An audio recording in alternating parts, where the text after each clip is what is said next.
Maka kata Allah Subhanahu wa taala dalam surat Al-Waqiah ayat 60, nahnu qaddamna bainakumul mauta wa ma nahnu bimasbuqin.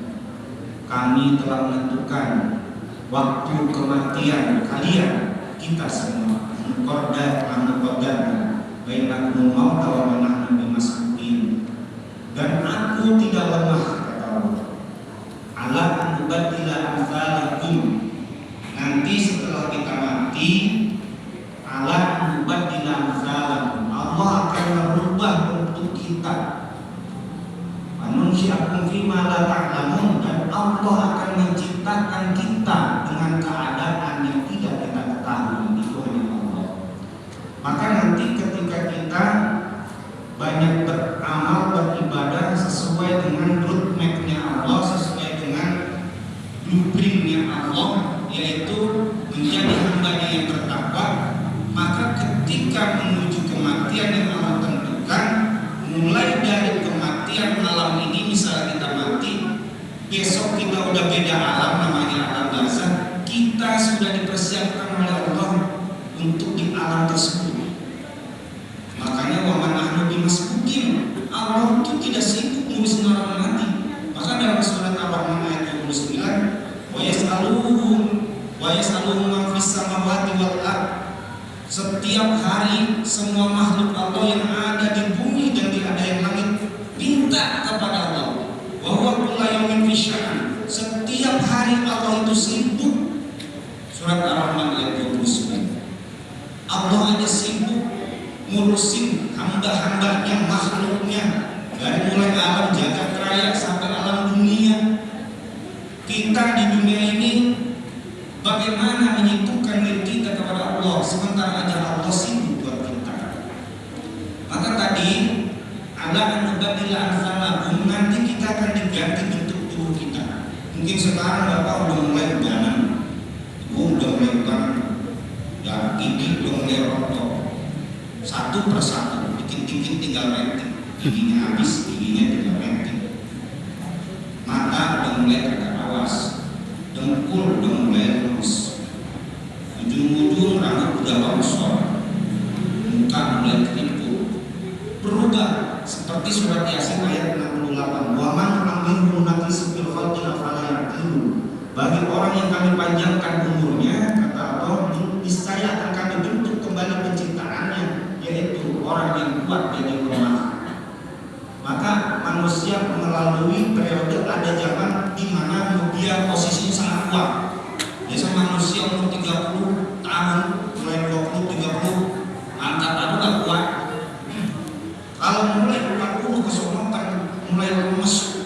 Dulu yang namanya meja, tenda, di bangku apa, dipandu belok kuat. Mulai 50, 60 tahun, kudu digotong lama-lama dia digotong, ngapa? Mati.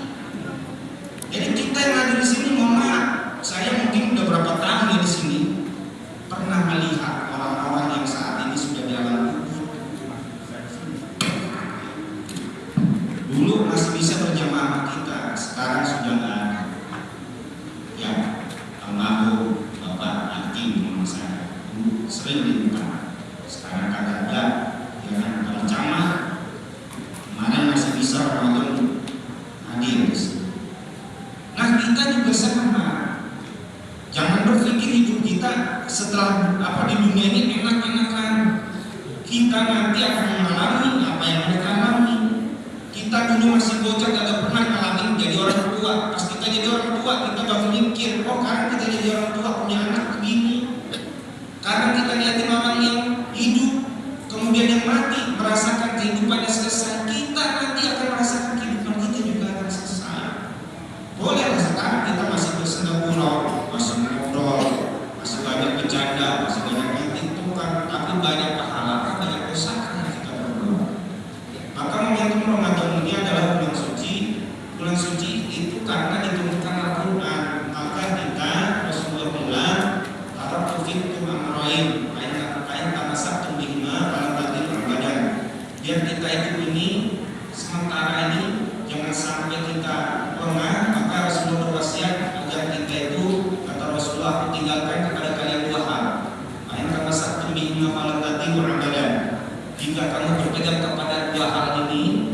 Allah kamu tidak akan tersesat. Mahuma, apa kedua itu? Al-Quran dan sunnati. Al-Quran dan sunnahku. Waladhi ba'atha fil ummiyina rasulan. Tadi saya bacakan. Dialah Allah yang mengutus Nabi kita Muhammad di kalangan ummiyin, di kalangan orang-orang yang buta huruf di zaman jahiliyah. Yatlu alaihim ayatihi, dialah yang membacakan Al-Quran. Wa yuzakkihim, dengan membaca Al-Quran jiwa-jiwa kita akan menjadi bersih. Wa yu'allimuhumul kitaba wal hikmah. Kemudian dia mengajarkan Al-Quran itu, kitab-kitab itu kepada semuanya sampai kita sekarang pun secara tidak langsung kita diajarkan oleh Allah, diajarkan bagaimana Rasulullah mengajarkan Al-Quran kepada umatnya sampai sekarang pun kita diajarkan. Makanya dalam surat Yasin ayat 11, innama tunziru man ittaba'a dzikra wa syarra man bil ghaib. Sesungguhnya Muhammad kamu hanya memberitahukan, memberi peringatan kepada siapa orang yang mau diberi peringatan. Innama tunziru man ittaba'a dzikra wa syarra man bil ghaib, dan orang-orang yang takut kepada yang gaib itu Allah.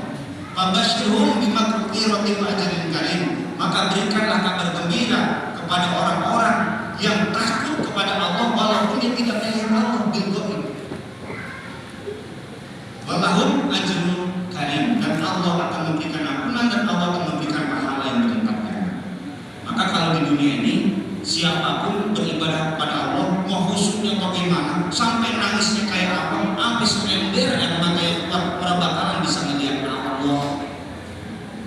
Orang karena Allah nanti nampakin dirinya. Salam qaulan min rabbir rahim, dalam surat Yasin 58, Allah akan menampakkan bentuk dirinya di surga.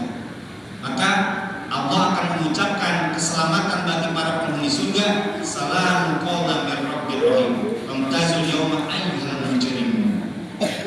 Nanti Bu sabar, jangan dikira kita ibadah ini gak dilihat Allah. Kita dilihat oleh Allah, cuma kita gak bisa melihat Allah. Allah janji sama kita, nanti Allah akan memperlihatkan bentuknya di alam akhirat, yaitu di surga Allah Subhanahu wa ta'ala.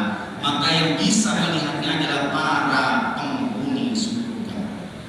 Maka mudah-mudahan jemaah yang ada di sini, Ramadannya walaupun sebagian orang dari kita sudah mulai kalah imannya, karena ya ayyuhalladzina amanu kutiba alaikumusiyam, karena yang dipanggil oleh Allah adalah diwajibkan atas kalian yaitu orang-orang yang beriman untuk berpuasa. Maka kalau sekarang banyak orang yang tidak berpuasa di lingkungan kita, maka mereka adalah orang-orang yang kalah imannya. Dia lebih mengutamakan hawa nafsunya, karena setan sudah tidak ada. Setan bulan Ramadan ini tidak ada. Kulikot sudah diikat, masuki dari syayatin. Bulan Ramadan Allah sudah jamin, setan sudah dibelenggu. Maka sekarang musuh terbesar kita masing-masing adalah hawa nafsu yang ada di diri kita. Mulai dari dahaga, arus agak kuat, imannya tipis, nafsunya gede untuk minum, kalah. Lapar, perut mulai kerupuk-kerupuk, orang biasa puasa agak bisa melawan dirinya, nafsunya bilang udah madang baik.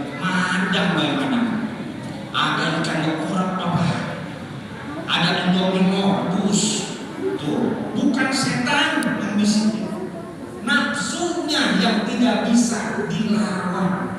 Maka fa'alhamaha fujuraha wa taqwaha, Allah telah mengilhamkan ketakwaan dan kejahatan di diri kita. Qad aflaha man zakkaha, maka beruntunglah orang yang bisa mensucikan dirinya, yaitu menguatkan keimanannya dan ketakwaannya. Wa qad khaba man dassaha, dan sangat merugilah orang yang kalah, yang mengotori hatinya dengan kalah, dengan mengutamakan nafsu dan kejahatan yang ada di dirinya.